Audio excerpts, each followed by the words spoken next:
Mi nombre es Lucía Montero, tengo 28 años y soy arqueóloga.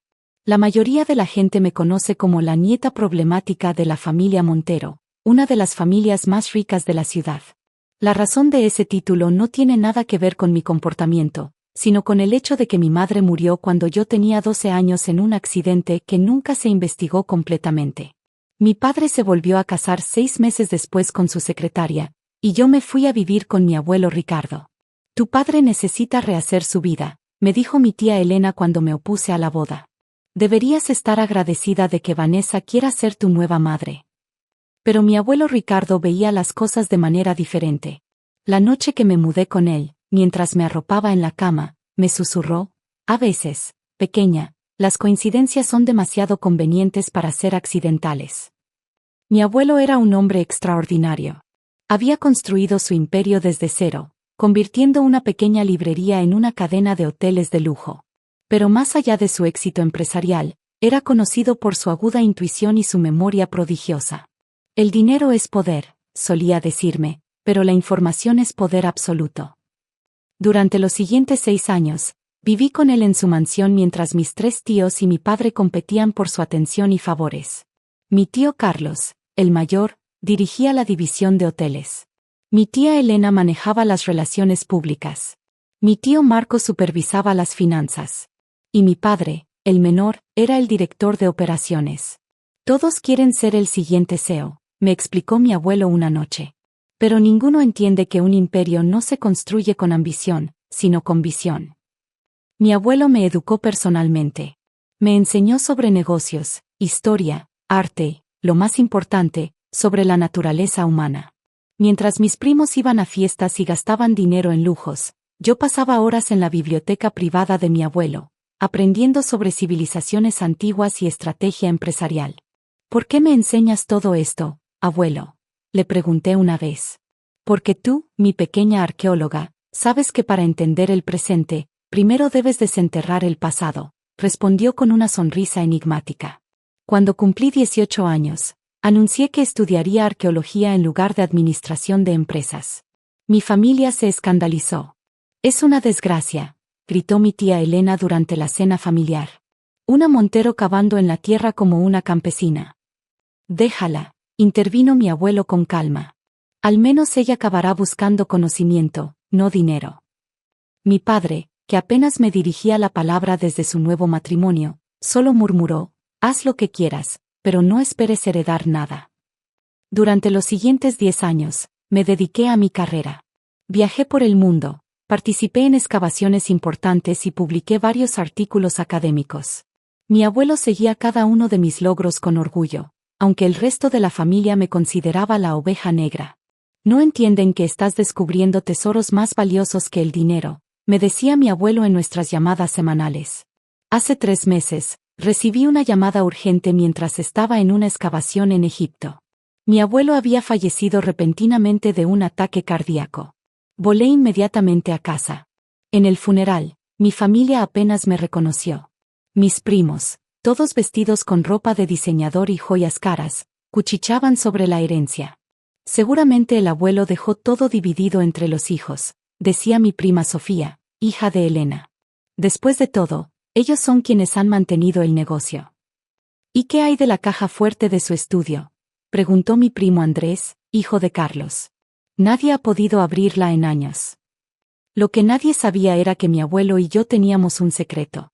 Durante años, había estado recopilando información, documentando cada transacción sospechosa, cada conversación reveladora, cada movimiento cuestionable de la empresa.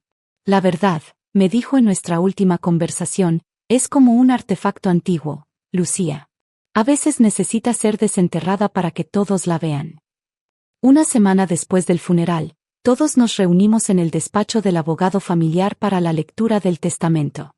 Mientras esperábamos, noté las miradas de desdén de mi familia. Miren quién decidió aparecer, se burló mi tía Elena. La nieta huérfana que prefiere jugar con piedras viejas. Mi madrastra Vanessa soltó una risita, mientras mi padre fingía estar absorto en su teléfono. Lo que ninguno de ellos sabía era que estaba a punto de desenterrar el secreto más grande de la familia Montero. El abogado, el señor Ramírez, Entró en la sala sosteniendo un sobre grueso y una caja metálica que reconocí como la misteriosa caja fuerte del estudio de mi abuelo. Antes de comenzar, dijo el señor Ramírez, el señor Montero dejó instrucciones específicas sobre cómo proceder. Sacó un DVD y lo insertó en el reproductor. La imagen de mi abuelo apareció en la pantalla, sentado en su biblioteca. Si están viendo esto, comenzó, significa que he fallecido. Pero antes de que se lean mis últimas voluntades, hay algo que debe hacerse.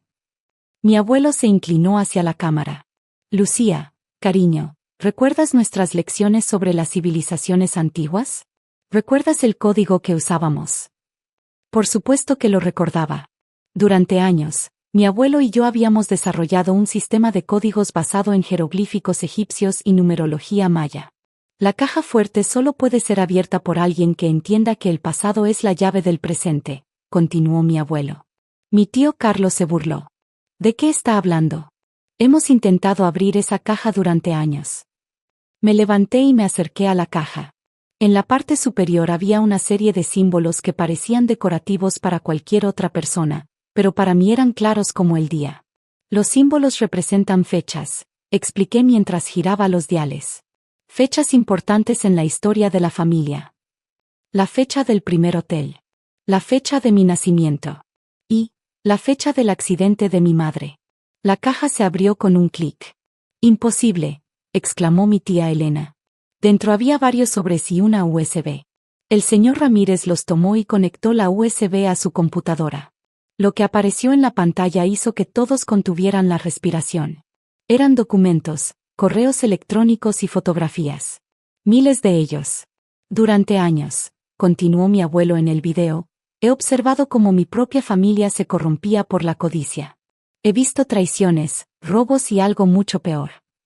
Las imágenes comenzaron a mostrar transferencias bancarias sospechosas, contratos fraudulentos y reuniones secretas. Carlos, dijo mi abuelo, has estado desviando fondos a cuentas offshore durante una década. Mi tío se puso pálido.